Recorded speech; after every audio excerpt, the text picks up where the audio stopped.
dekat dengan Tuhan karena hidup ini melelahkan. Hidup ini capek. Sudah capek, kau jauh dari Tuhan, makin stres. Lalu kenapa kita tidak bersyukur? Bersyukur itu adalah obat penawar racun dari kejenuhan dan kelelahan. Waktu engkau mulai lelah, aduh hidup kok gini-gini terus ya, aduh kok gini, kau bilang, Tuhan, ampuni aku Tuhan. Aku bersyukur buat hidupku hari ini. Karena aku masih hidup, itu adalah anugerah Tuhan. Apa yang harus kita syukuri di hidup ini? Satu hal yang terbesar yang harus kita syukuri di hidup ini adalah kita masih hidup. Tuhan, mungkin hari ini hidupku berat, tapi aku memilih untuk bersyukur kepadamu atas hidupku. Hantaman persoalan yang seberat apapun, waktu kita menanti-nantikan Tuhan, firman ini berkata, kita ini diberi kekuatan, kita berlari tapi nggak lesu, kita berjalan tapi tidak lelah. Dopingnya dari mana? Dari Tuhan. Kita menghadapi banyak persoalan, kita menghadapi banyak pergumulan, tapi kita semakin kuat karena Tuhan yang menjadi kekuatan di hidup kita, saudara. Mari hari-hari ini, saudara, kita jangan kalah dengan keadaan, kita jangan menyerah, jangan jenuh dengan setiap apa yang sudah Tuhan beri. Shalom, apa kabarnya hari ini? Luar biasa ya. Kita bersyukur, kita terus harus memperkatakan luar biasa. Ya, tema firman Tuhan hari ini adalah mengatasi kejenuhan. Namanya manusia itu ya, jenuh itu biasa. Siapa yang hari-hari ini lagi jenuh? Enggak ya? Puji Tuhan, berarti nggak usah khotbah ya, karena semua sudah tidak jenuh. Saudara, manusia itu adalah makhluk yang diciptakan Tuhan ya, dan memang yang namanya jenuh itu biasa. Bahkan ya, beberapa ahli berkata sesuatu yang diulang selama 21 kali itu akan menjadi rutinitas yang akan membosankan dan menjenuhkan. Ya, itu memang sudah dari sananya sebagai manusia. Itu saudara beli tas baru, ya coba pakai sebulan udah bosan. Ya enggak ibu-ibu? Yang sering beli tas enggak usah angkat tangan. Ya, tapi itulah manusia. Nah, saya mempelajari, saudara, kenapa sih orang itu bisa jenuh atau bosan? Ya, jadi tahun 2012 itu ada sebuah penelitian yang dilakukan oleh beberapa ahli psikologi. Ya, mereka membuat sebuah penelitian kenapa sih manusia itu bosan. Ya, ini berdasarkan penelitian loh. Kita harus mengkaji dari segi ilmu pendidikan dan juga firman Tuhan. Ya, dan mereka mendapatkan ya, kenapa orang bisa bosan dan jenuh itu adalah sebuah kombinasi dari kurangnya hormon bahagia ya, dan ketidakpuasan akan sesuatu dalam hidup. Jadi orang bisa jenuh, bisa bosan karena kurang hormon bahagia dan ada rasa tidak puas. Ya, jadi ternyata memang di tubuh manusia itu ada yang namanya hormon bahagia. Jadi bahagia itu tidak bisa dibuat-buat, apalagi pura-pura. Ya, karena itu sesuatu yang muncul dari dalam diri. Pura-pura tok capek, malah tambah stres. Ya, dilarang pura-pura bahagia. Bilang kanan kirimu, jangan pura-pura bahagia kau. Ya, nanti kau capek sendiri kalau pura-pura bahagia. Orang itu tidak bisa pura-pura bahagia karena dari muka kelihatan. Ya, kalau pura-pura bahagia. Nah, ada cara dari segi dunia kesehatan untuk meningkatkan hormon kebahagiaan. Saya bahas dulu dari segi ilmu pendidikan ya, karena saudara mungkin jarang baca ya, tapi saya mau membaca. Jadi saya dapat ilmunya, saya bagikan. Saya bukan ahli kesehatan, bukan, tapi saya membaca, mengumpulkan dari berbagai info dan ilmu. Ya, orang itu bisa meningkatkan hormon kebahagiaan itu bisa karena kita ini ciptaan Tuhan. Ya, ada tubuh, ada jiwa, ada roh. Kebutuhan tubuh itu bicara tentang hormonal. Ya, kalau hormon manusia itu tidak stabil, maka hidupnya juga tidak stabil. Nah, hormon bahagia itu penting dalam tubuh manusia. Bagaimana kita bisa meningkatkan hormon bahagia? Yang pertama, karena kita diciptakan sebagai makhluk sosial, maka kita harus bersosialisasi, ketemu orang. Amin. Ada orang kalau jenuh, bosan, stres, mengurung diri di kamar, makin stres. Ketemu orang, saudara ya, kalau lagi jenuh datang ke kafe sini, makan minum ya toh, tapi jangan lupa bayar ya. Karena kalau saudara nggak bayar nanti Pak Adi yang stres gantian. Ya, jadi kita perlu beraktivitas di luar ruangan. Kalau saudara kerja di kantor terus menerus kena AC, nggak lihat udara luar, stres loh saudara Ya, atau ibu-ibu rumah tangga, bapak-bapak, istri-istri itu, ya jadi banyak ternyata tingkat stres yang paling tinggi di Indonesia itu ibu-ibu, terutama ibu-ibu rumah tangga. Ya, sudah dia kerja dari pagi sampai sore, dikasih gaji 2 juta suruh cukup lagi. Ya enggak ibu-ibu? Stres enggak? Oh enggak stres juga ya. Ya udah dikurangi aja gajinya, Pak. Ya, iya dipikir cuma bapak-bapak. Kadang-kadang bapak-bapak itu menuntut, aku ini stres loh, kerja cari uang tapi kau masih keluar rumah. Masih lumayan dapat penghiburan. Nah, ibu-ibu yang di rumah terus ini, yang menghadapi anak, yang menghadapi ini tuh stres. Jadi bapak-bapak, sesekali aja istrimu keluar. Amin. Ya, walaupun enggak usah pergi makan, enggak usah, kalau kau pelit, ya kebangetan. Ya, bertobat ya bapak-bapak. Ajak aja dia jalan naik motor gitu ya. Saya dulu saudara kalau udah stres di rumah, ya suami mau pergi kemana saya? Mau isi bensin, ikut saya cuma isi bensin. Ya, tapi karena kadang dia kasihan mampir makan bakso yuk, lebih senang lagi tuh, hormon bahagia naik. Amin bapak-bapak. Kalau kau melihat rumah tanggamu diberkati, ya istrimu harus punya cukup kebahagiaan. Ya, bukan cuma kau saja. Jadi kita yang kedua saudara, selain kita ketemu orang, melihat cuaca udara luar, sekarang saudara di Jepang, di negara-negara besar, penyembuhan penyakit terutama cancer itu nggak lewat medical lagi, nggak pakai obat-obat, mereka disuruh pergi ke hutan, jalan kaki, nggak pakai sandal, pegang pohon, karena bumi ini punya ya magnetik, ya elektromagnetik, kelistrikan yang itu kalau dia mengalir dalam tubuh manusia sebenarnya bikin kita sehat. Tapi manusia sekarang udah pakai sepatu, nggak pernah lagi nggak pernah injak. Nah itu makin sombong, udah nggak pernah injak tanah, nggak pernah injak bumi. Ya, nah itu sekarang di Jepang orang sakit disuruh ke hutan, pegang pohon, injak, nggak pakai sepatu, injak tanah. Ya, itu kita juga harus mulai banyak. Jadi tanpa disadari kebiasaan hidup manusia sekarang itu membuat manusia itu makin stres. Yang berikutnya olahraga. Ternyata kalau kita olahraga itu meningkatkan hormon kebahagiaan saudara. Ya, dopamin, ya itu meningkat kalau kita lari. Ya, membakar itu ada kardio, pembakaran, ya atau lakukan olahraga apapun. Ya, kalau saudara stres, jenuh, lari-larilah saudara. Lari dari kenyataan toh.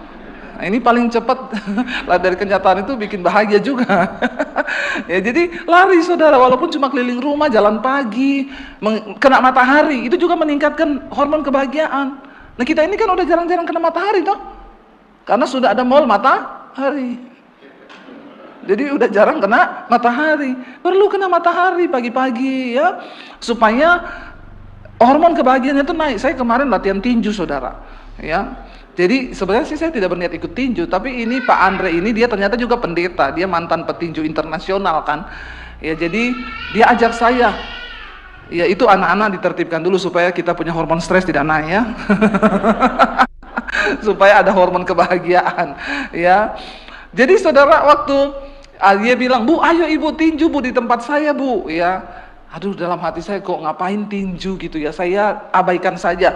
Ayolah Bu, dia datang ke rumah bawain saya kue, mau nyogok supaya saya ini ikut tinju di tempatnya dia. Saya nggak mau juga, akhirnya saya pergi pelayanan kemarin ke Surabaya, ke Solo. Tiba-tiba saya pulang di rumah, kenapa ada sarung tinju 5? Saya tanya sama orang rumah, ini dari mana? Dari Pak Andre. Astagfirullah, kenapa dia sudah kirim sarung tinju begini kita? Ya kalau udah dikirim kan tidak enak ya saudara ya, pintar juga dia. Akhirnya suami saya bilang, ya ayolah. Jadi karena dia kasih sarung tinju itu, kita pulang-pulang pelayanan, suami saya pakai sarung tinju, saya juga pakai. Kita berdua dulu bertinju di rumah. Ya di syuting sama anak saya. Ya saya pikir enak juga ya bertinju, ternyata bisa melampiaskan perasaan. Ya, tapi jangan dipakai di rumah kalau berantem suami istri, bahaya ya. Karena ternyata sarung tinju itu sakit loh kalau kena. Akhirnya kita pergilah ke tempatnya dia kemarin. Tinju saudara, ya wah. Latihan dulu, ibu pukul ya kanan kiri, kenceng Bu, kenceng. Terus anak saya ikut, pulang dia bilang, "Ih Mam, bagus juga ya, melampiaskan emosi loh." Kata anak saya, melampiaskan stres. Terus saya bilang gini, "Emang lu stres? Emang anak muda stres?" "Hi Mam, itu jangan pikir kita anak muda enggak stres loh. Kamu stres apa? Pergi kuliah bangun pagi tiap hari. Ya rasanya bosan, stres, jenuh. Aku juga itu nyetir ke kampusku 45 menit. Mami pikir itu enggak bosan. Oh, tapi tadi aku tinju itu Mam tak lampiaskan." Ih bener juga ya bapak-bapak. Tapi jangan tinju orang. Kenapa orang bisa tinju orang? Itu bagian dari melampiaskan perasaan, melampiaskan hormon stres. Iya, ternyata wah enak juga ya, jadi saya iya juga. Olahraga itu sangat baik untuk meningkatkan hormon bahagia. Kenapa orang nggak olahraga itu gampang sakit, gampang stres? Karena ternyata kau nggak punya hormon bahagia. Ini secara kesehatan dulu ya. Jadi tolong tingkatkan, ketemu keluarga, ketemu orang lain. Kalau saudara stres, ajaklah anak istrimu dengan orang tercinta pergi ke mall. Biar cuma makan apa gitu di luar. Yang penting itu kebersamaannya ya. Penting saudara, karena hari-hari ini stres itu meningkat. Tiba-tiba orang bunuh diri, tiba-tiba orang bunuh orang. Nah, itu akibat dari kurangnya hormon bahagia. Orang kalau bahagia mana mungkin dia bunuh orang, benar nggak? Ah itu, anak itu bilang iya betul. Ya, terima kasih adik ya. Orang kalau bahagia nggak mungkin bunuh orang. Kenapa orang bunuh orang? Karena tidak bahagia, ada rasa tidak puas. Nah, waktu kita nggak puas dan kita tidak bahagia, maka kita ini jenuh, bosan. Nah, sekarang dari firman Tuhan, karena Alkitab itu berkata kita diciptakan tubuh, jiwa, roh. Sebaliknya kalau kita cuma dengan cara-cara tadi olahraga ya ini mungkin itu hanya di dalam tubuh. Tapi bahagia yang sesungguhnya itu datang dari jiwa. Bagaimana jiwa dan tubuh bisa bahagia kalau roh kita ini kuat? Nah, orang kalau cuma bahagia karena olahraga, nah itu dibilang pura-pura bahagia. Karena sesungguhnya roh dan jiwanya tertekan, saudara. Nah, kita mau belajar dari firman Tuhan, dikatakan di sana Yesaya 40 ayat 29 sampai 31. Coba kita baca bersama Yesaya 40 ayat 29 sampai 31. Baca dengan suara yang keras. 1, 2, 3. Dia menambah kekuatan kepada yang lelah dan menambah semangat kepada yang tidak berdaya. Nah, ini saudara, ciri-ciri orang yang tadi jangan ini dulu. Ciri-ciri orang yang kekurangan hormon bahagia, yang jenuh, yang bosan, itu mereka itu lelah ya dan tidak punya semangat, tidak berdaya ya. Apalagi udah jenuh ditambah lagi dengan persoalan dan beban kehidupan yang berat. Ya, tetapi ayat ini berkata Tuhan itu memberi kekuatan ya kepada yang lelah dan menambah semangat kepada yang tidak berdaya. Kenapa kita perlu dekat Tuhan? Karena hidup ini melelahkan. Hidup ini melelahkan nggak saudara? Melelahkan loh. Mau saudara pendeta, mau saudara dekat dengan Tuhan, apapun, hidup ini melelahkan. Kita pengkhotbah berkata, ya, Salomo menulis, aku melihat segala yang dilakukan manusia di bawah matahari ini, mereka bekerja dari pagi sampai malam cari uang, itu hanya melelahkan diri. Dan Tuhan ya menciptakan manusia ini di bawah matahari dikatakan untuk melelahkan diri saja. Lelah saudara hidup ini. Bangun pagi kita ada dalam sebuah rutinitas kerja, belum lagi ada masalah. Ya, seringkali kita merasa lelah nggak saudara? Lelah. Tidak dipungkiri, mau pendeta pun saya kadang sudah baru pulang dari luar kota capek sekali. Ya suami saya bilang, saya ayo syuting loh, mesbah doa. Capek nggak? Capek. Kadang jenuh nggak? Jenuh. Kadang bosan nggak? Bosan. Lelah nggak? Lelah. Tapi setiap kali kelelahan itu datang, saya bilang, Tuhan, Engkau kekuatanku. Saya mau melayani Tuhan karena Tuhan sudah lebih dahulu melakukan yang terbaik buat hidupku. Siapa yang bisa memulihkan kita? Yang pertama diri kita sendiri ketika kita mau datang kepada Tuhan. Ya, kenapa kita harus dekat dengan Tuhan? Karena hidup ini melelahkan. Hidup ini capek. Sudah capek, kau jauh dari Tuhan makin stres. Kita ini percaya Tuhan bukan supaya kita tidak ada masalah. Kita ini ikut Tuhan bukan supaya hidup kita ini lebih ringan. Tidak, masalah tetap ada. Ini loh kesalahannya orang Kristen. Karena seringkali dengar pendeta khotbah, pendeta juga banyak yang sesat. Kau ikut Tuhan supaya tidak ada masalah. Kau ikut Tuhan ada pencobaan. Siapa bilang? Kita hidup di dunia yang sudah rusak. Bumi ini tempatnya pencobaan. Mau kau sungguh-sungguh ikut Tuhan, mau kau tidak sungguh-sungguh, sama-sama ada masalah. Tapi bedanya apa? Orang yang dekat dengan Tuhan, orang yang mengenal Tuhan, waktu masalah datang, dia dapat berkata, Tuhan adalah sumber kekuatanku. Itu bedanya. Ya, orang kalau hidup gak kenal Tuhan, saudara, stres. Ya, kau coba pikul sendiri persoalanmu, tapi ketika engkau dekat dengan Tuhan enak. Jenuh datang, bosan datang, masalah datang, kau tidak berdaya, cuma datang sama Tuhan aja, duduk doa, nyanyi puji-pujian, sembuh sudah. Amin. Saya sering kali mengalami di saat kelelahan, kecapean, ya, mau syuting lagi harus melakukan hal-hal yang rutinitas seperti biasa. Kalau sudah begitu kadang saya nyanyi, saudara. Itu untuk menguatkan diri saya sendiri. Saya memuji Tuhan. Bayangkan udah capek, aduh Tuhan capek, tidak boleh bersungut, tidak boleh. Pekerjaan yang Tuhan berikan kepada kita itu kan sumber berkat bagi kita, amin. Kita harus mengerjakannya dengan hati yang tulus. Nah, ketika jenuh datang, bosan datang, jangan lari. Bangun imanmu, kuatkan dirimu. Ketika saya lelah, saya capek, saya berusaha nyanyi. Aku ada hari ini karena Tuhan baik dan teramat baik bagiku. Semua yang ku alami bersamamu ku lewati, indahnya kasih Tuhan seperti pelangi sehabis hujan. Langsung kuat rohnya, saudara. Apalagi ketika kita nyanyi hadirat Tuhan turun, kita nangis. Ya, orang perlu melampiaskan emosinya. Ya, makanya perlu nangis. Ada di sini yang sudah 1 bulan tidak nangis? Banyak ini orang-orang yang gak nangis, mukamu pasti tertekan. Perlu nangis. Nangis bukan karena ada masalah. Waktu kau duduk di kaki Tuhan dan kau berkata, Tuhan engkau baik, teteskan air mata, itu cukup. Itu meningkatkan kebahagiaan dan damai sejahtera. Ayat ini berkata, dia memberi kekuatan kepada yang lelah, menambah semangat kepada yang tidak berdaya. Amin. Saudara sudah mengalami belum ayat ini? Kalau belum, berarti engkau belum datang kepada Tuhan. Saya sangat mengalami ayat ini. Ketika saya tertekan, ketika saya bermasalah, ketika saya ini letih lesu, rasanya tidak ada kekuatan, jenuh, lelah, datang sama Tuhan.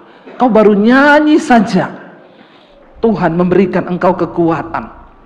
Dikatakan orang-orang muda menjadi lelah dan lesu, dan teruna-teruna jatuh tersandung. Nah, hari-hari ini banyak anak-anak muda, masih muda, udah gampang lelah, gampang lesu. Mereka semua tersandung jatuh. Ya, kenapa? Karena mereka tidak mengenal Tuhan. Mereka tidak mengenal Allah yang adalah sumber kekuatan. Tetapi dikatakan ayat yang berikutnya 31, tetapi orang-orang yang apa? Menanti-nantikan Tuhan mendapat kekuatan baru. Mereka seumpama Raja Wali yang naik terbang dengan kekuatan sayapnya. Mereka berlari dan tidak menjadi lesu. Mereka berjalan dan tidak menjadi lelah. Amin, saudara. Kalau kita menanti-nantikan Tuhan, ya, kalau kita selalu ada dalam hadirat Tuhan, dikatakan kita ini berjalan tapi tidak menjadi lelah. Kita mendapat kekuatan baru dari Tuhan, seperti Raja Wali. Kenapa dipakai perumpamaan Raja Wali? Raja Wali itu semakin ada badai, dia semakin menikmati karena dia memakai kekuatan badai itu untuk membawa dia naik lebih tinggi. Amin. Ya, itu gambaran orang Kristen. Ketika ada badai dalam hidupmu, pakailah badai itu menjadi sebuah kesempatan untuk kita naik level iman lebih tinggi. Ya, mari kita seperti burung Raja Wali, menjadikan Tuhan sebagai tempat sandaran kita. Orang yang menanti-nantikan Tuhan itu mendapat kekuatan baru. Amin. Kita perlu kekuatan baru dari Tuhan setiap hari. Karena hari-hari hidup ini melelahkan. Ya, orang yang punya banyak duit aja sekarang banyak yang lelah kok. Ya, dengan keadaan seperti ini, banyak ketakutan. Yang punya banyak duit aja lelah, apalagi yang nggak ada duit. Semakin ya, betul saudara. Ya, kita perlu cari duit karena hidup ini butuh duit. Ya, uang itu tidak dibawa mati. Memang uang itu dipakai selagi kita, kalau udah mati nggak butuh uang. Ya, Kita harus bekerja, cari uang. Karena orang yang tidak bekerja, Alkitab bilang tidak boleh makan. Ya, waktu bekerja itu kan tidak mudah. Ya, tidak gampang. Kadang lelah, kadang bosan, kadang lemah. Tapi melekatlah dengan Tuhan, karena Tuhan berjanji akan memberi kekuatan yang baru. Ya, memberi kekuatan baru. Kita perlu uang, tapi bukan segala-galanya waktu kita habiskan untuk uang. Ya, kerja harus, cari duit harus. Untuk apa? Menata masa tua. Karena orang juga kalau nggak punya duit susah, saudara. Ya, orang nggak punya duit itu bikin masalah. Iya, Pak ya. Ya. Dan kita kadang nggak punya duit bukan karena nasib loh. Ya, karena malas. Banyak orang malas. Sebenarnya kalau mau kerja bisa kok, semua bisa jadi duit. Ya. Saya bilang sama anak-anak saya, Mami ini misalnya nggak jadi hamba Tuhan pun, Mami pasti akan hidup. Apapun saya lakukan, saudara. Saya nggak pernah malu. Ya. Saya dengan suami dulu jualan jus di pinggir jalan sampai jam 12 malam. Cuma pakai gerobak. Ya, daripada saya minta-minta. Semua saya lakukan. Saya pernah jualan sambal, pernah jualan kue, ya, semua sudah saya lakukan. Dan orang yang rajin itu pasti diberkati Tuhan.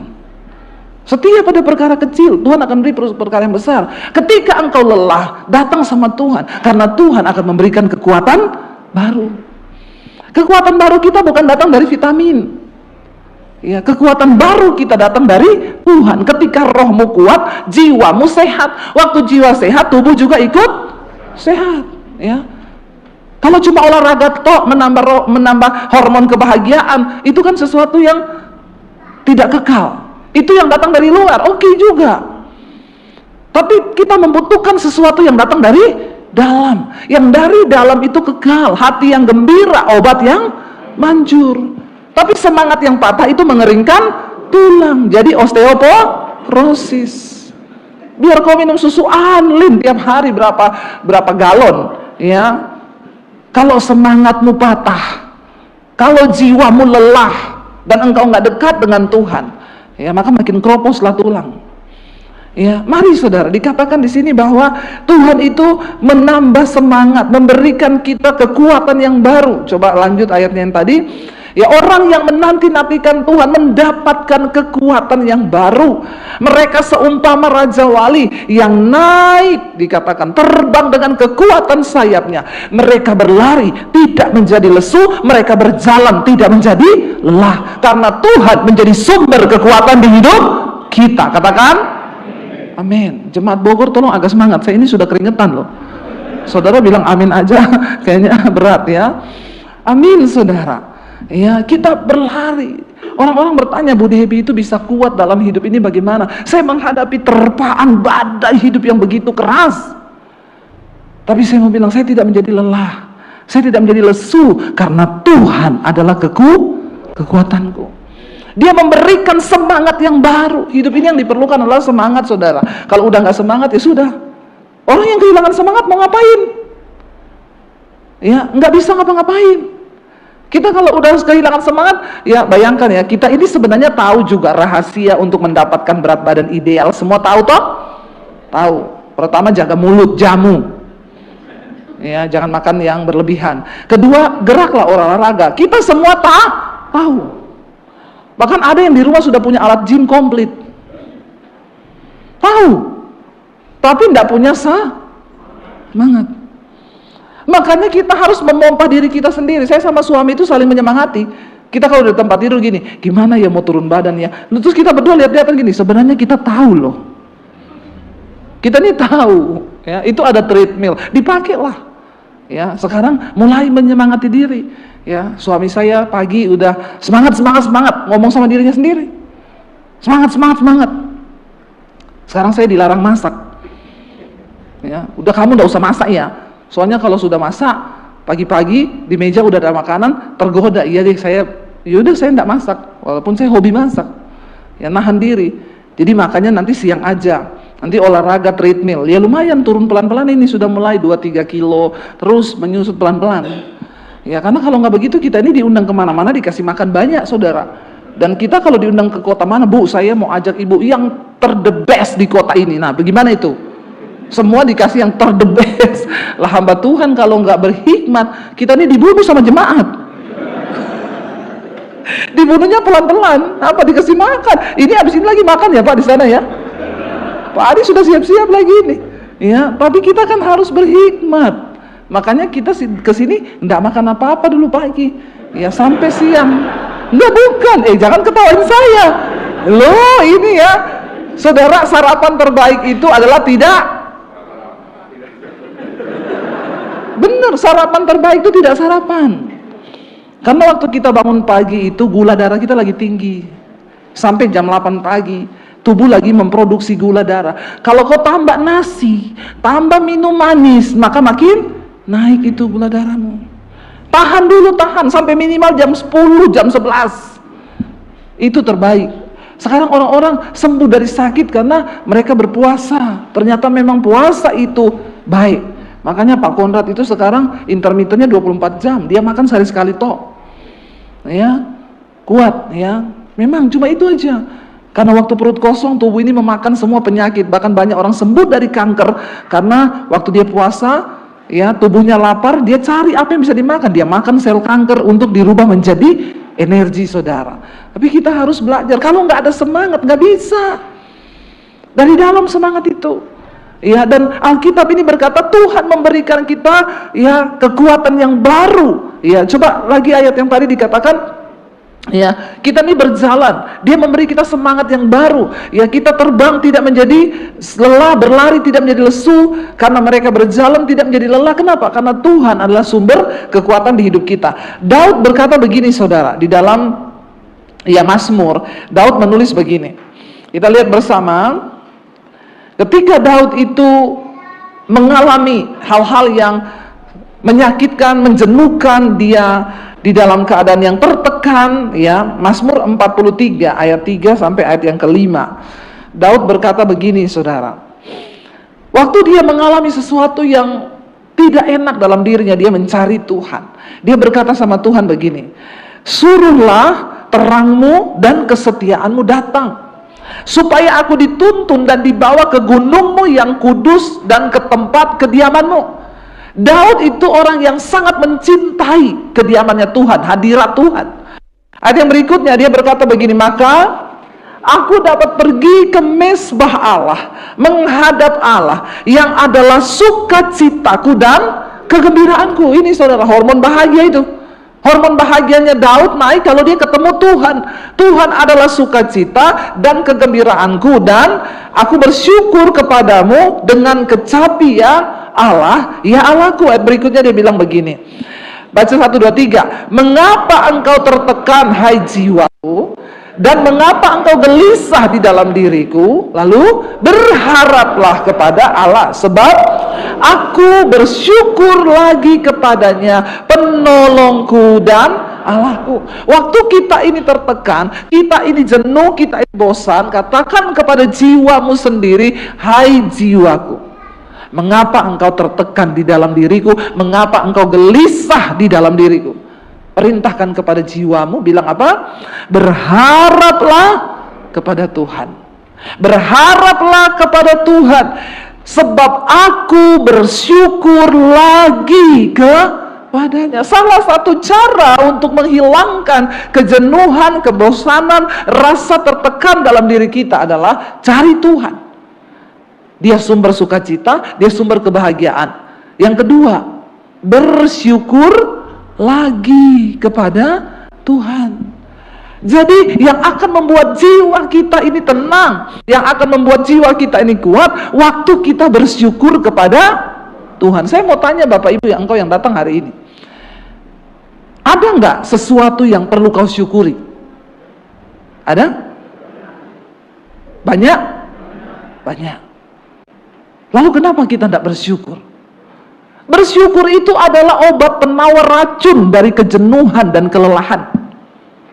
Waktu engkau mulai lelah, aduh hidup kok gini-gini terus ya, aduh kok gini, kau bilang, Tuhan, ampuni aku Tuhan. Aku bersyukur buat hidupku hari ini. Karena aku masih hidup, itu adalah anugerah Tuhan. Apa yang harus kita syukuri di hidup ini? Satu hal yang terbesar yang harus kita syukuri di hidup ini adalah kita masih hidup. Ada yang sudah pengen mati? Biar kita doakan rame-rame. Ya, seberat-beratnya hidup kita, kita masih pengen hidup toh. Nggak ada orang pengen mati kan? Jadi hal apa yang terbesar yang kita harus syukuri dari hidup kita adalah hidup itu sendiri. Tuhan, mungkin hari ini hidupku berat, tapi aku memilih untuk bersyukur kepadamu atas hidupku. Lalu mulai, aku syukuri istriku Tuhan, aku syukuri suamiku Tuhan, syukuri anak-anakku Tuhan. Jadi seburuk apapun suamimu, waktu kau syukuri, ada berkat yang turun. Sepelit apapun suamimu, ibu-ibu, waktu kau syukuri suamimu, ada berkat yang turun. Nggak usah angkat tangan, ibu-ibu. Ya, yang suaminya pelit bertobat. Bapak-bapak, syukuri istrimu, amin. Secerewet-cerewetnya istrimu, ketika kau syukuri, maka ada berkat. Istri itu juga cerewet kan untuk kebaikan suami, toh? Oh, tetap istri menang. Amin, ibu-ibu. Berlakulah seperti ya karena pelihara hewan, pelihara tanaman itu juga ternyata meningkatkan hormon bahagia. Makanya saya di rumah itu hewan ada, tanaman ada, semua ada. Tiap pagi saya kasih makan burung liar. Saya taruh aja beras, datang 50 ekor, saudara. Dari burung kecil sampai yang burung gede-gede. Ya, pagi-pagi saya syuting, dengerin mereka, udah kayak di hutan. Ya, dengerin mereka, cuman kasih beras ya, kasih jagung, ya datang saudara. Itu bikin bahagia loh. Kadang bahagia itu sederhana, amin. Ya, nggak perlu hal-hal yang terlalu besar. Kalau kita sudah menemukan kebahagiaan dalam diri kita, maka semua itu saudara, berkat Tuhan mengalir dalam hidup kita, amin. Apalagi kita melakukan aktivitas yang setiap hari begitu, ya, dan lama-lama kita ini bisa merasa jenuh, merasa bosan, lalu jiwa kita mulai tertekan. Nah, saya belajar tentang apa sih itu jenuh itu, saudara. Ternyata beberapa ahli ya psikologi melakukan sebuah penelitian dan mereka menemukan bahwa manusia itu bisa jenuh karena yang pertama adanya rasa tidak puas. Dan yang kedua, kurangnya hormon bahagia yang diproduksi dalam tubuh. Jadi ternyata tubuh kita ini bisa memproduksi hormon bahagia loh. Tuhan itu baik, amin. Karena bayangkan kalau tubuh ini nggak memproduksi hormon bahagia, ya saya yakin udah banyak yang stres. Semua pasti gila kali lari-lari di jalan. Tapi karena Tuhan baik, Dia itu memberi kepada manusia itu yang namanya hormon bahagia, saudara. Nah, hormon-hormon bahagia itu adalah salah satu ya zat kimia yang bekerja dan dihasilkan di otak ya manusia. Ya, dan saudara bisa belajar lebih jauh kalau saudara pengen belajar tentang hormon bahagia itu apa. Ada yang namanya dopamin, serotonin, endorfin, dan itu zat-zat banyak terdapat di dalam ya kayak narkoba, obat yang biasa di morfin ya. Kenapa orang itu kalau pakai morfin rasanya tenang? Ya, orang itu kalau disuntik narkoba itu rasanya melayang. Dia lupa masalahnya, ya, dia lupa utangnya, ya, lupa istri, kalau yang stres dengan istri, yang jenuh dengan istri, ya, orang mencoba melarikan diri karena memang ya zat-zat itu bisa menghasilkan hal-hal yang bisa membuat manusia itu rasanya happy, tetapi itu semua kan tipuan, saudara. Ya, nah, Tuhan itu menciptakan hormon bahagia dalam diri manusia dan itu bisa keluar sebenarnya. Ya, dan para ahli psikolog itu memberikan tips untuk bagaimana kita bisa memproduksi hormon bahagia dalam diri kita yang dari luar nih, yang sifatnya eksternal. Misalnya dengan berolahraga. Ternyata olahraga itu bisa memproduksi hormon bahagia dalam tubuh manusia. Ya. Tetapi ya makanya saudara kadang lihat ada orang nge-gym 8 jam, ya. Kalau kita hanya mendapatkan kebahagiaan dari luar, dari olahraga, nah itu pura-pura bahagia. Banyak kan sekarang orang pura-pura bahagia tuh. Ya, foto di gym terus, foto olahraga terus. Ya, ini tanda-tanda orang pura-pura bahagia nih. Ya, memang waktu dia olahraga itu ada bahagia yang muncul karena dari dalam tuh keluar, saudara. Ya, saya kemarin diajak olahraga latihan boxing, saudara. Ya, sebenarnya saya nggak mau karena aduh boxing ya, tapi dikirimi sarung tinju sama atlet tinju. Ya, dia atlet dulu terkenal di Indonesia. Ya, pemenang se-Asia dulu. Lah saya nggak enak juga, tahu-tahu di rumah ada sarung tinju 5. Saya tanya, ini siapa yang kirim? Ya Pak Andre, Bu. Ya lalu dia WA saya, Bu, saya sudah kirim sarung tinju ya, Ibu datang ke tempat saya latihan. Ya saya coba dulu sama suami, kau pakai 1, saya pakai 1. Ya terus kita bertinju di rumah tuh. Ya, tapi seru juga. Yang pertama bisa melampiaskan. Ya, jadi kalau yang mau coba-coba silakan, tapi ini adegan berbahaya. Hanya dilakukan oleh para ahli saja ya. Jadi kita waktu sempat saudara, pulang pelayanan pakai sarung tinju, kita gini-gini, keringetan loh. Ya cuma berapa menit itu saya lihat, baju saya basah ya, enak ini kalau bisa latihan ya. Akhirnya kemarin Sabtu kita ke tempatnya dia lah, biar lega juga ya, sudah kirim sarung tinju, masa kita nggak datang. Ya datang saya, kita latihan, anak saya ikut. Pas pulang anak saya bilang gini, Mam, enak ya tinju ya, stres terlampiaskan. Saya kaget, saya tanya anak saya, emang kau juga stres? Anak muda masa stres? Lalu dia bilang, anak muda juga stres loh Mam. Emang kau bayar cicilan? Kau bayar listrik? Kau cari uang buat makan? Ya kagak. Mami pikir berangkat kuliah itu nyetir 45 menit itu enggak stres. Oh ternyata semua orang bisa stres, bisa jenuh. Ya. Tapi benar waktu kita akhirnya latihan boxing itu, bisa loh saudara ternyata melampiaskan. Setelah itu plong sih, walaupun pulang tangan sakit semua. Ya tapi jiwa plong. Jadi Tuhan itu ternyata luar biasa loh, menciptakan banyak hal untuk kita ini bisa ada ya hormon bahagia dalam tubuh. Contoh juga yang lain, bisa dengan pelihara binatang, itu juga menyalurkan, ada hormon bahagia yang timbul ya. Bapak-bapak pelihara dogi ya, karena istrimu kadang kan lebih galak dari dogi toh. Waktu pulang baru dekat, lap. Nah ini ya, sementara kalau pelihara dogi kan bisa senyum-senyum, doginya bisa bahagia gitu ya. Pelihara tanaman buat ibu-ibu, itu salah satu yang juga ternyata bisa mengeluarkan hormon bahagia ya. Makanya sekarang kayak di Jepang, di mana orang kalau sakit yang parah-parah kritis, itu nggak diobati pakai medikal lagi, disuruh pergi ke hutan, buka sendal, nggak pakai apa-apa, injak bumi tuh, pegang pohon, itu benar. Ya karena energi dari bumi itu ada ion-ion positif yang bisa katanya mengalir ya di dalam tubuh manusia, dan itu bisa bikin kita lebih berbahagia, bahkan bisa memberi kesembuhan. Nah ini faktor-faktor yang dari luar diri yang bisa sih saudara. Makanya kita lihat kadang orang tuh olahraga kok ya bahagia ya. Kalau kita tapi hanya memenuhi yang dari luar, maka jatuh-jatuhnya kita ini pencitraan. Karena untuk bisa memuaskan jiwa manusia dibutuhkan kebahagiaan yang muncul dari dalam. Amin. Nah kita mau belajar ketika Daud saudara, dia mengalami tekanan, kejenuhan dalam hidup. Ya kita buka bersama Mazmur 43 ayat yang ketiga sampai ayat yang kelima. Mazmur 43 mulai ayat yang ketiga saudara. Daud itu ketika dia tertekan, ketika dia jenuh, dia datang mencari Tuhan.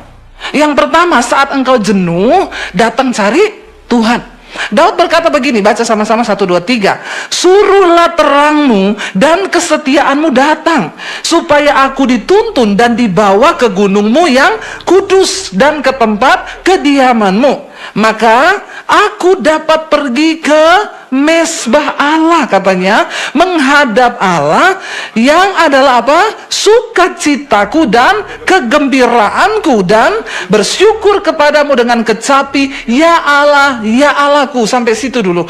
Daud bilang begini saudara, waktu dia merasa tertekan, hatinya jenuh, dia datang mencari Tuhan. Kata Daud, dia Tuhan itu adalah sumber apa? Sukacita dan kegembiraan. Ya, hormon bahagia tadi. Kalau kita dekat dengan Tuhan, maka Tuhan itu memberikan kita sukacita dan kegembiraan. Kita ini perlu Tuhan dalam hidup ini saudara. Karena memang hidup ini melelahkan. Hidup ini melelahkan. Mau saudara akui atau tidak, sebagai seorang hamba Tuhan atau jemaat, orang yang sungguh-sungguh dengan Tuhan atau tidak, semua kita akan mengalami masalah, bahkan satu saat akan mengalami yang namanya kejenuhan. Itu memang kita pengkhotbah berkata, aku melihat segala sesuatu yang diciptakan Tuhan di dunia ini hanya membuat melelahkan diri manusia. Bayangkan kita kerja dari pagi sampai malam, yang anak-anak kuliah, ya sekolah. Ya kalau mau dipikir kata pengkhotbah semua itu kesia-siaan. Karena kita mati tidak bawa apapun juga. Tapi kan kita hidup ini harus makan toh, harus cari uang. Karena kita bilang orang yang nggak kerja tidak boleh makan. Kita bekerja untuk cari uang. Bekerjalah supaya kau dapat uang. Ya karena uang tidak dibawa mati, tapi uang dipakai untuk hidup. hidup. Orang kalau hidup nggak ada duit, bikin masalah hidupnya, bener nggak? Ya, kita punya anak, sudah menikah, udah punya anak, nggak punya uang. Orang tua yang susah kan? Bahkan bisa menyusahkan orang lain. Akhirnya utang kanan kiri, nggak bayar. Satu saat kita jenuh dengan pekerjaan kita. Tapi waktu kita jenuh, cari Tuhan. Dan katakan, Tuhan, Engkau sumber kegiranganku, Engkau sumber sukacitaku. Ya, kita bisa, saudara, olahraga menambah hormon bahagia. Tapi itu hanya bersifat dari luar. Yang dari dalam itu, waktu kita dekat dengan Tuhan, dikatakan Daud bilang, Tuhan sukacitaku dan Dia kegembiraanku. Kalau kita sudah bersukacita dengan Tuhan, apa yang bisa membuat kita jenuh? Ya, waktu kita ini jenuh, kita bisa mengangkat pujian, kita nyanyi memuji Tuhan, maka hadirat Tuhan turun, kita dikuatkan. Ya, kita akan mengalami yang namanya kejenuhan. Hidup ini melelahkan, tapi kan kita nggak bisa pilih. Kita sudah ada di dunia, kita harus melewati hidup ini, harus menjalani hidup ini, nggak bisa lari, karena hidup ini adalah sebuah perjalanan, bukan pelarian. Ya, jangan lari, hadapi hidup ini, saudara. Ya, Daud bilang, aku akan pergi ke mezbahmu, menghadap kepada Allah, sebab Dia sukacitaku dan kegembiraanku. Ya, alami Tuhan secara pribadi. Lalu Daud berkata begini, ayat yang kelima. Ya, ketika hatinya tertekan, ketika dia merasa jenuh, baca bersama, Daud berkata, mengapa engkau tertekan, hai jiwaku? Dan mengapa engkau gelisah di dalam diriku? Berharaplah kepada Allah, sebab aku bersyukur lagi kepadanya, penolongku dan Allahku. Ketika kita menghadapi persoalan kejenuhan dalam hidup ini, kita bosan dengan pekerjaan, dengan rumah tangga, cari Tuhan. Yang kedua, bersyukur lagi kepada Tuhan. Kenapa Daud berkata, aku akan bersyukur lagi? Karena kata bersyukur lagi di sini berat, saudara. Saat keadaan tidak enak, saat keadaan menjenuhkan, tapi kita datang untuk bersyukur lagi. Seringkali kita lupa bersyukur loh. Apa hal terbesar dari hidup kita yang harus kita syukuri? Yang pertama, hidup itu sendiri. Pernah nggak engkau bersyukur untuk hidupmu? Berapa banyak di antara kita yang bangun pagi bilang, Tuhan, tiap hari, Tuhan, terima kasih untuk hidup yang Engkau beri buatku. Amin. Syukuri hidupmu, saudara. Seberat apapun hidupmu, engkau masih hidup. Kita masih dikasih kesempatan oleh Tuhan. Walaupun banyak masalah, persoalan, kita jenuh, tapi syukuri hidupmu. Terima kasih Tuhan buat hidupku.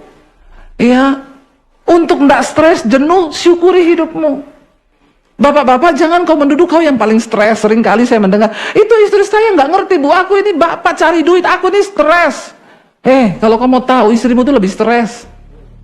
Apalagi yang cuma di rumah. Setiap hari dia kerja di rumah, urus anak sampai malam.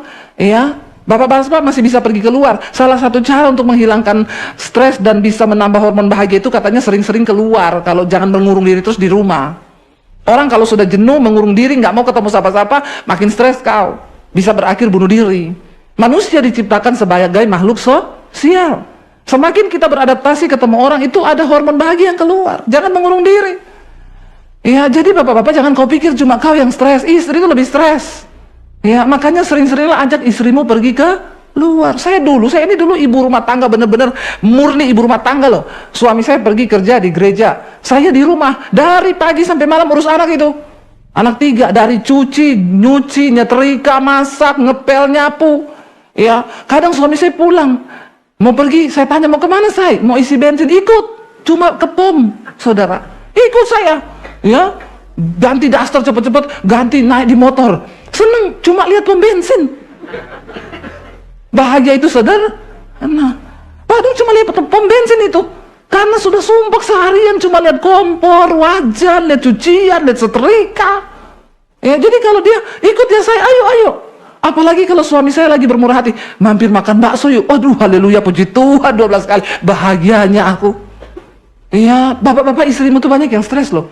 Apalagi kalau bapak-bapaknya berkata, saya nggak mau tahu ya, cukup nggak cukup 2 juta sebulan. Mampus itu.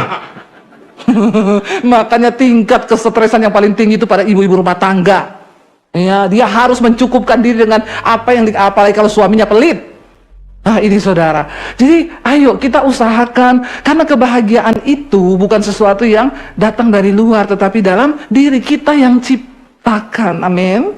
Ya, syukuri istrimu. Tuhan, terima kasih buat istriku, walaupun dia cerewet, tapi syukuri. Amin. Karena cerewetnya istri-istri itu ada baiknya buat suami. Pokoknya istri benar terus. Ya, biarnya cerewet tapi itu untuk kebaikan suami. Ya, tapi kalau bapak-bapak pelit itu bukan untuk kebaikan istri itu. Ya, karena jeleknya istri itu pasti untuk kebaikan suami. Ibu-ibu, syukuri suamimu. Tuhan, aku bersyukur buat suamiku sekalipun dia pelit. Amin ibu-ibu. Ya, belajar, tidak ada ibu-ibu yang amin loh. Tadi bapak-bapak pada amin saya suruh. Begitu ibu-ibu ini tidak ada yang amin. Ibu-ibu ini kepala batu juga ya. Bertobat ibu-ibu ya. Doakan suamimu. Tuhan, terima kasih buat suamiku ini walaupun pelit tapi aku bersyukur. Amin. Ya, ada ibu-ibu ngomong sama saya, Bu, saya mau bunuh itu anjingnya suamiku. Kenapa kau mau bunuh? Saya mau kasih racun. Kenapa? Itu suamiku lebih sayang sama anjing daripada sama saya. Tiap kali pulang kerja, nggak masuk rumah, belok kiri ke kandang dogi, mainan sama dogi setengah jam baru masuk rumah. Saya bilang ada yang salah loh Bu. Daripada kau bunuh itu dogi, kau berdosa. Lebih baik kau belajar dari dogi itu. Kenapa suamimu kalau pulang kerja langsung ke kandang dogi? Saya ini punya dogi. Saya kalau pulang dari luar kota, saya belum masuk rumah itu dogi saya di dalam udah kangen sama saya. Begitu saya masuk, dia peluk, dia cium, wah dia muter-muter seneng. Saya bilang, coba ibu begitu. Kalau suami pulang, ciumi, peluk suamimu. Berlakulah seperti dogi itu. Ya, sebelum dia belok kanan, ibu cegat dulu di depan pintu pagar tuh. Ya, maka suamimu pasti senang. Lagian ibu kalau suami pulang, bukannya disambut, bawa uang nggak? Lebih galak dari anjing galak ibu-ibu ini. Ya, saya bilang, jangan kau bunuh itu dogi, kau berdosa ibu. Belajarlah dari dogi. Supaya bisa menciptakan bahagia saudara. Ya, Daud berkata, hai jiwaku, mengapa engkau tertekan gelisah dalam diriku? Berharaplah kepada Tuhan, sebab aku bersyukur lagi kepadanya. Kata bersyukur lagi ini berat, tapi Daud mau bersyukur. Syukuri anak-anakmu, ya. Sekalipun kadang mereka itu bikin kita ya sakit kepala, Tuhan terima kasih buat anak-anakku, dan aku percaya masa depan mereka pasti Tuhan yang pegang kendali. Amin. Coba saudara, kalau kau jenuh, berhenti sejenak. Kalau engkau jenuh, engkau bosan, Tuhan mau engkau berhenti sejenak untuk engkau mencari Tuhan. Ya, saya tuh kadang juga capek saudara. Kadang-kadang ya saya pulang, saya pelayanan di Solo 6 kali. Dari Solo pergi ke sekolah misi, ngajar full 4 hari di sekolah misi. Dari pagi sampai sore ngajar setiap hari. Pulang ke Jakarta baru sampai suami saya bilang, saya syuting. Aduh itu kadang-kadang saudara, mau pecah kepala, kadang-kadang juga mau bersungut-sungut. Tapi kadang saya siap-siap gitu, mau syuting, Tuhan saya tuh capek. Tiba-tiba di kamar mandi, saya nyanyi saudara.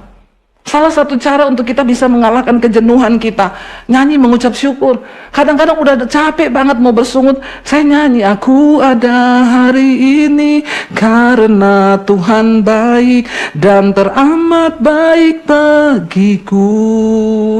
Semua yang ku alami bersamamu ku lewati, indahnya kasih Tuhan seperti pelangi sehabis hujan. Kadang-kadang nangis, air mata menetes. Aku ada hari ini. Lalu kita jadi kuat lagi. Karena bersyukur ternyata kita ada hari ini tuh karena anugerah Tuhan. Apa yang perlu kita jenuhkan dengan hidup ini? Ayo bangkitkan kembali semangatmu dengan hadirat Tuhan. Nggak ada satu orang pun di luar sana yang bisa membangkitkan semangatmu kecuali dirimu sendiri, saudara. Nggak ada orang di luar sana yang peduli dengan kau. Kita harus menolong diri kita sendiri. Datang cari Tuhan. Hanya Tuhan yang sanggup. Makanya di dalam Yesaya pasal yang ke-40 ayat 29 sampai 31 berkata begini. Yesaya 40 ayat 29 baca bersama. Dia memberi kekuatan kepada yang lelah dan menambah semangat kepada yang tiada berdaya. Tuhan itu memberi kekuatan kepada kita yang lelah, yang jenuh hari-hari ini. Jangan cari pelampiasan di tempat lain. Jangan main game kalau engkau stres. Cari Tuhan, amin. Ya, jangan dugem. Ya, jangan lakukan sesuatu yang lain yang sifatnya hanya datang dari luar, tapi cari Tuhan, karena Tuhan memberi kekuatan dari dalam. Dan yang dari dalam itulah yang kekal, saudara. Dia berkata, dia memberi kekuatan kepada yang lemah, menambah semangat kepada yang tiada berdaya. Orang kalau sudah tidak semangat, susah. Makanya orang kalau sakit kanker, saudara, dokter lihat, di saat semangatnya drop, ini pasti cepat mati. Tapi separah apapun sakitnya, kalau dia masih semangat, masih ada harapan. Ya, siapa yang dapat memulihkan semangat kita? Tuhan yang bisa. Ya, semangat untuk apapun, untuk bekerja, untuk apapun, ya, untuk diet yang mau kurus, ya, perlu semangat juga loh. Kita ini kan semua tahu caranya kurus itu apa. Oh, nggak usah makan pagi, nanti siang. Saya tuh suka ketawa kalau suami buka-buka, ini loh saya, kalau mau kurus itu nggak usah sarapan, pagi makan telur, nanti olahraga, terus siang tok makan, nanti sore sudah stop. Saya bilang semua sudah tahu itu teori. Kita berdua tuh suka kata, semua tahu saya itu kalau kamu lakukan, udah kurus itu, sehari sekilo bisa. Kalau semangat melakukan, masalahnya ini semangat ini nih. Siapa yang bisa maju semangat selain diri kita sendiri? Ya, makanya saya kadang lihat suami saya itu kalau bangun pagi duduk sebentar terus gini, semangat. Ya, dia memacu dirinya sendiri. Ya, sekarang treadmill, saudara, makanya perutnya mulai hilang. Ya, sebenarnya mau kurus itu kan cuma dua, ya, semangat olahraga sama jamu, jaga mulut. Ya, jamu itu jaga mulut. Mulutnya dijaga tuh, jangan semua dimakan, saudara. Ya, jadi kita berusaha. Nah, firman Tuhan bilang cuma Tuhan yang bisa memberi semangat kepada yang tiada berdaya. Mungkin engkau udah gak semangat dengan rumah tanggamu hari ini. Kau jenuh dengan istrimu. Kau jenuh dengan keadaan. Perceraian bukanlah jalan terbaik. Minta sama Tuhan diberi kekuatan baru, dikasih semangat yang baru. Ayat berikutnya berkata begini. Orang-orang muda menjadi lelah dan lesu dan teruna-teruna jatuh tersandung. Hari-hari ini banyak anak-anak muda yang lelah, lesu, saudara. Masih muda udah sakit-sakitan. Ya, anak-anak muda sekarang nggak olahraganya mereka tuh cuma jari gini, scroll terus. Ya, jadi banyak dari mereka itu yang hari-hari ini masih muda tapi udah jompo, tulangnya sakit. Ya, ini sedikit udah. Lu bener, saudara. Ya, handphone itu, internet itu membuat orang jompo karena kurang bergerak, udah nggak bisa ngapa-ngapain. Ya, di kamar seharian, membunuh pelan-pelan loh. Makanya Alkitab tuh nggak pernah salah, orang-orang muda menjadi lelah, lesu, ya, teruna-teruna bahkan jatuh tersandung. Tetapi ayat yang berikutnya 31, baca sama-sama 1, 2, 3. Tetapi orang-orang yang menanti-nantikan Tuhan mendapat kekuatan baru. Mereka seumpama Raja Wali yang naik terbang dengan kekuatan sayapnya. Mereka berlari dan tidak menjadi lesu. Mereka berjalan dan tidak menjadi lelah. Ya. Hari-hari ini banyak orang berjatuhan, tapi orang yang menanti-nantikan Tuhan, makanya cari Tuhan, nantikan Tuhan bekerja di hidup kita. Orang yang menanti-nantikan Tuhan mendapat kekuatan baru. Nggak peduli umurmu berapa, kalau kau cari Tuhan, Dia beri engkau kekuatan baru. Kenapa di kita ini diumpamakan seperti Raja Wali? Burung Raja Wali itu burung yang sangat-sangat senang kalau ada badai. Karena dia sangat menikmati badai, angin yang kencang. Kenapa? Dia memakai kekuatan badai itu untuk dia melayang di tengah badai dan membawa dia naik lebih tinggi. Ini gambaran kehidupan orang Kristen. Setiap badai, pencobaan yang datang dalam hidupmu, pakai itu menjadi sebuah kesempatan untuk engkau naik level iman yang lebih tinggi, saudara. Ya, jalani setiap badai hidup, nikmati bersama dengan Tuhan. Dikatakan orang-orang yang menanti-nantikan Tuhan, mereka berlari tapi tidak menjadi lesu. Mereka berjalan tapi tidak menjadi lelah. Ya, kenapa ada orang yang berkata seringkali, kok kamu itu begitu kuat? Ya, iya, karena saya mengandalkan Tuhan. Hantaman persoalan yang seberat apapun, waktu kita menanti-nantikan Tuhan, firman ini berkata, kita ini diberi kekuatan, kita berlari tapi nggak lesu, kita berjalan tapi tidak lelah. Dopingnya dari mana? Dari Tuhan. Kita menghadapi banyak persoalan, kita menghadapi banyak pergumulan, tapi kita semakin kuat karena Tuhan yang menjadi kekuatan di hidup kita, saudara. Mari hari-hari ini, saudara, kita jangan kalah dengan keadaan, kita jangan menyerah, jangan jenuh dengan setiap apa yang sudah Tuhan beri. Mulai belajar, syukuri keluargamu, syukuri anak-anakmu, syukuri istrimu, syukuri suamimu, syukuri pekerjaanmu hari ini. Kenapa engkau syukuri pekerjaanmu? Karena di luar sana banyak orang yang sedang cari pekerjaan, tapi mereka tidak dapat pekerjaan. Begitu banyak orang yang hari-hari ini sedang kehilangan pekerjaan. Dan apa yang ada di depanmu, syukuri dan kerjakan itu dengan sekuat tenaga. Ya, kita harus cari uang supaya kita bisa hidup layak. Ya, dan firman Tuhan bilang ya, orang yang nggak cari uang nggak bisa makan. Jangan sedikit-sedikit kutuki pekerjaanmu. Karena di luar sana banyak orang nggak punya pekerjaan. Mari mulai syukuri, karena lewat pekerjaan itulah Tuhan mencurahkan berkatnya bagi kita. Amin, saudara. Saya merasa bagaimana hidup nggak punya uang. Saya dulu hidup nggak punya uang, saudara. Ya, mau makan aja rasanya mau pinjam sama orang. Tapi untung saya nggak pernah pinjam sama orang uang. Karena saya tahu saya hamba Tuhan. Waktu saya pinjam uang, saya bikin malu nama Tuhan. Tapi nggak punya uang tuh nggak enak, sungguh. Ya, saya sampai jualan jus sampai tengah malam di Solo dulu, jualan sambal, jualan apa aja saya lakukan. Kenapa? Saya pengen saya ada uang supaya hidup saya ini layak. Hari ini Tuhan berikan kami uang lewat YouTube. Saya bisa melayani, tapi juga kami dapat gaji dari YouTube setiap bulan. Kadang ketika saya sudah malas untuk syuting, saudara, saya ingat Tuhan memberkati kami lewat YouTube. Dan dari berkat itu banyak hamba-hamba Tuhan di desa yang juga merasakan. Setiap bulan puluhan hamba Tuhan saya berkati. Dari persembahan dari YouTube itulah, gaji dari YouTube itu kita bisa bangun puluhan gereja di desa-desa setiap bulan, bangun pastori. Ya, dari YouTube itulah saya bisa menyekolahkan anak-anak misi secara gratis di sana, ada 40 anak. Lalu kadang itu yang membuat kenapa saya harus malas. Kalau lewat kerajinan saya ada orang-orang yang diberkati, kenapa saya harus malas? Ingat, satu saat ketika kita mati nanti, Tuhan akan memintai pertanggungjawaban dari hidup kita. Selama engkau hidup, jam-jam hidupmu kau pakai buat apa?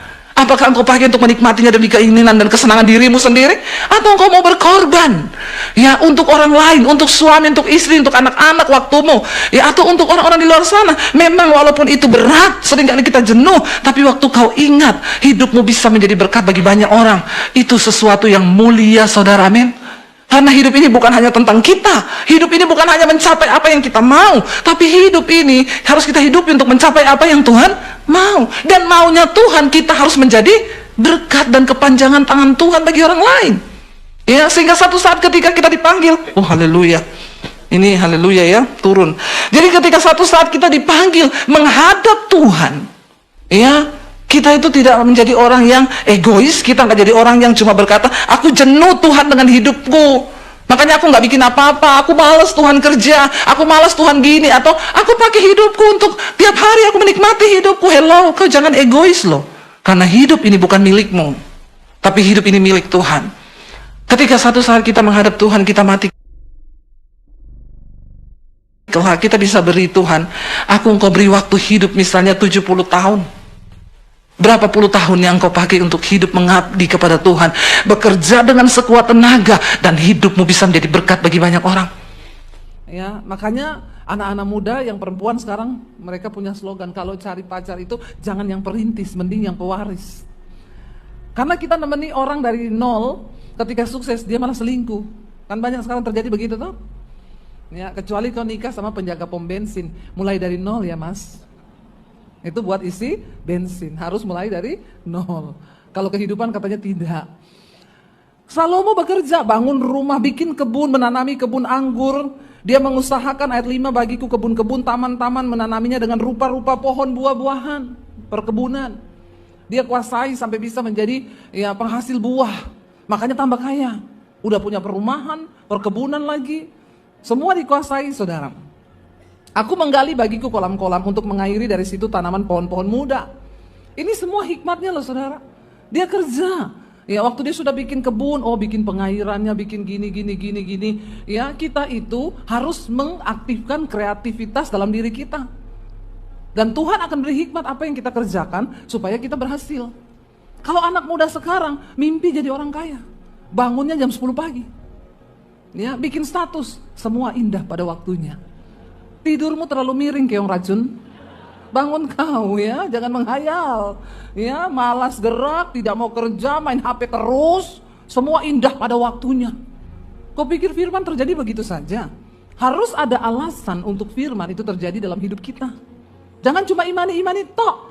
Ya kalau kau tidak bertindak gak bisa terjadi. Kenapa Salomo jadi orang terkaya? Rajin. Dia bikin pengairan, bikin perkebunan, bikin perumahan. Bukan cuma itu, ayat 7, aku membeli budak-budak laki-laki, budak-budak perempuan, bahkan ada budak yang lahir di rumahku. Aku mempunyai juga banyak sapi dan kambing domba, melebihi siapapun yang pernah hidup di Yerusalem sebelum aku. Dia bergerak di dunia peternakan. Sapinya banyak, kambingnya banyak, dombanya banyak. Makin kaya enggak? Makin kaya. Makanya Alkitab mencatat, dia melebihi kekayaannya, melebihi siapapun saat itu yang ada di Yerusalem. Makin kaya, saudara.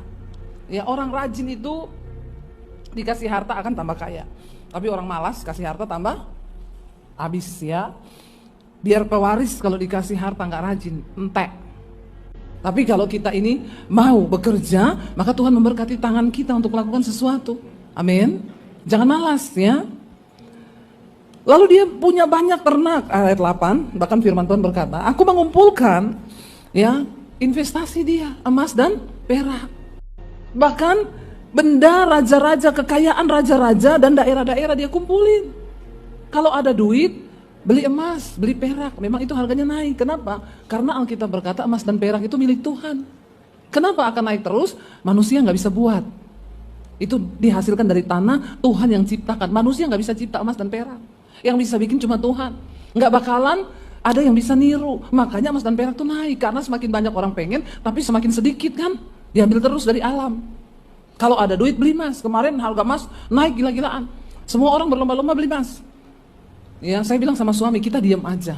Karena diam adalah ya, biarkan sudah orang beli-beli, kau diam aja. Diam terus ya. Semakin banyak diam semakin pret. Menghibur diri kita toh. Tapi benar saudara, emas dan perak dia kumpulin. Dia simpen. Ya, dia tahu saudara itu investasi yang akan naik. Jangan main saham, jangan ini saudara ya, menakutkan sekarang. Yang nyata-nyata aja, yang ada wujudnya. Ya, saya dulu dari masih pas-pasan, saya nyicil tuh mas. Ya, dari kalau ada uang 2 juta, kan sekarang banyak beli cicilan mas, bisa di Penggadean, bisa di mana ya. Daripada uang habis buat apa kan, kita harus berhikmat untuk masa depan kita. Jangan lupa menabur, tapi jangan lupa juga ada yang disisakan untuk menabung. Ya, jangan bilang nggak ada uang bu. Dulu saya 500.000 saya titip, 1 juta saya titip. Kan sedikit demi sedikit lama-lama menjadi bukit. Apalagi diam terus, wah makin emas banyak ya. Dia beli saudara, dia kumpulin juga emas perak. Dan dia katakan, bahkan aku mencari bagiku biduan-biduan dan biduanita, penyanyi-penyanyi. Orang kaya mah bebas. Kalau lagi galau, undang penyanyi datang ke istana, nyanyi buat dia. Undang Michael Jackson, Justin Bieber diundang, Katy Perry diundang. Kalau zaman itu sudah ada Inul, diundang Inul ngebor di istananya. Sekalian ngebor minyak tuh, bisa keluar minyak bumi saudara ya. Dia undang semua, karena dia punya uang, dia punya kekayaan. Bahkan dikatakan, dan yang menyenangkan anak manusia, yakni banyak apa bapak-bapak? Gundik. Ya. Apa itu gundik? Ya. Salomo itu punya istri 300, gundiknya 700, total 1000. Ada di sini bapak-bapak yang seperti Salomo? Ya. Kalau kau tidak kaya, jangan coba-coba punya istri 2 saja sudah mumet kepalamu. Karena 1 istri tuntutannya 1000. Kalau 1000 istri tuntutannya kali sendiri. Salomo ini orang kaya, istrinya aja 700 wanita loh. Ya, punya gundik dia, punya simpenan. Ani-ani no, simpenan yes. Viral sekarang itu ya. Ani-ani no, simpenan yes. Padahal bodoh itu yo. Ani-ani yo simpenan, yo peliharaan gundik. Ingat yang dipelihara itu hanya anjing atau kucing. Jangan kau jadi manusia mau dipelihara. Bapak-bapak, kalau kau belum kaya, jangan coba punya ani-ani. Ya, kena stroke loh. Benar, kecuali kau Salomo. Kenapa? Hartanya sudah tidak terbilang. Dia bisa kasih makan semua, dan zaman itu memang masih boleh, dia raja. Ya, kalau sekarang enggak boleh. Ya, kenapa Alkitab larang? Untuk kesehatanmu. Mental dan jasmani dan rohani. Ya, punya istri 1 saja sudah mumet, benar nggak bapak-bapak? Bapak-bapak di sini tolong jawab saya. Punya istri 1 mumet nggak? Waduh, ampuni mereka Tuhan. Semoga istrinya tidak dengar. Padahal saya cuma mengumpan ini. Iya, apalagi 2, apalagi 1000 loh saudara. Itu kalau dijatah 1 tahun itu dia ketemu 1 itu 6 bulan sekali.